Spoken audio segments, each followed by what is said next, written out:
Okay, students, today we will start with another chapter. This is your prose chapter number 2, The Emperor's New Clothes by Hans Christian Andersen. The Emperor's New Clothes. Now, emperor means a king or a ruler. So, The Emperor's New Clothes is an old story by Hans Christian Andersen about an emperor who is tricked. Now, tricked means cheated or deceived by two rogues. Now, rogue is a dishonest man or one who tries to trick people. Rogue. Now, let us find out. Narrator. A narrator is a person who narrates something, especially a character who recounts the events of a novel or narrative poem. So here, one narrator is there who is recounting about the story that is in progress. Now, many years ago, there was an emperor who spent a lot of money on his clothes. He had a new coat for every hour of the day. He spent his time riding through the streets so that everybody could see his beautiful clothes. One day, two rogues came to the city.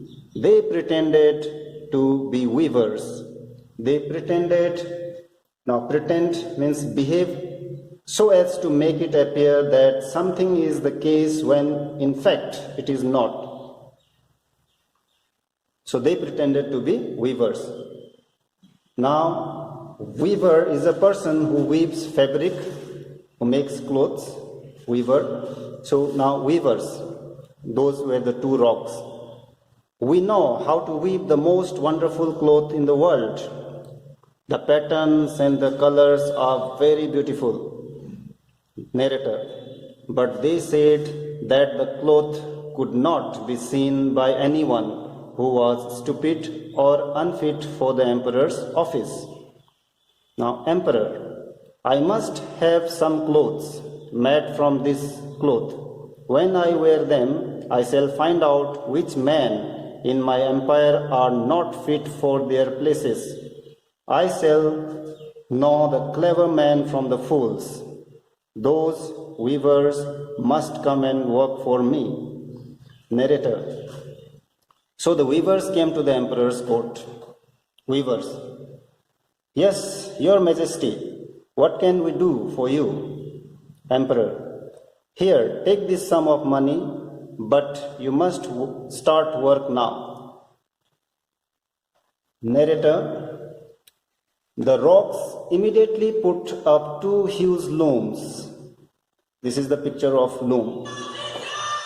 And they pretended to start working. They asked for the finest silks and the brightest gold, but they put these into their pockets.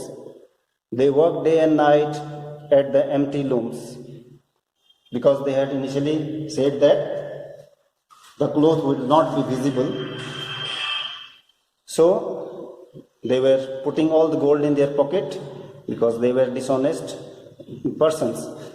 Narrator. The emperor decided to send someone to find how the weavers were getting on. Emperor, I will send my faithful old minister to the weavers. He is a very clever man.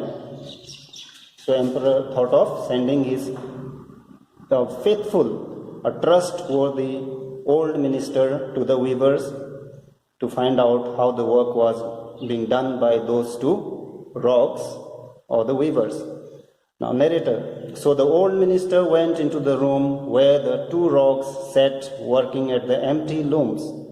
He stared and stared. Now, stared means to look fixedly.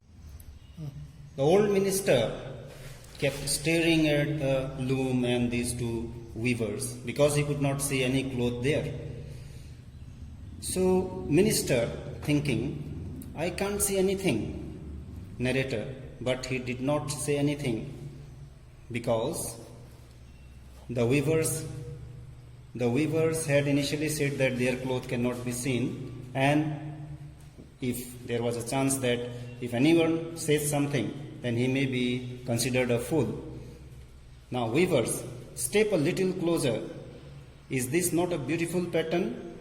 And the colors, are they not wonderful? Narrator, the poor minister put on his spectacles, the pair of glasses that we wear on our eyes. Now, the poor minister put on his spectacles and bent over the looms, but he could not see anything because there was nothing to see. Minister, thinking, is it possible that I am unfit for my office?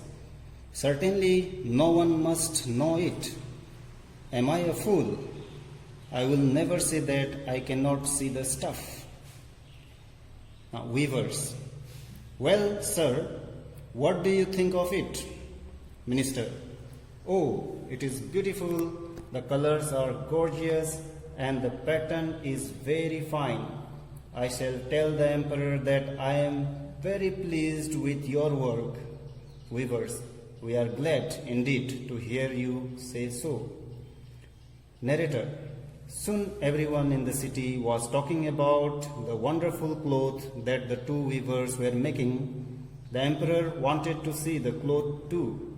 So, with his minister, he visited the two rocks, who were weaving rapidly day after day without any threat. So, we'll stop here. Next day, we will look into more of this story. Thank you.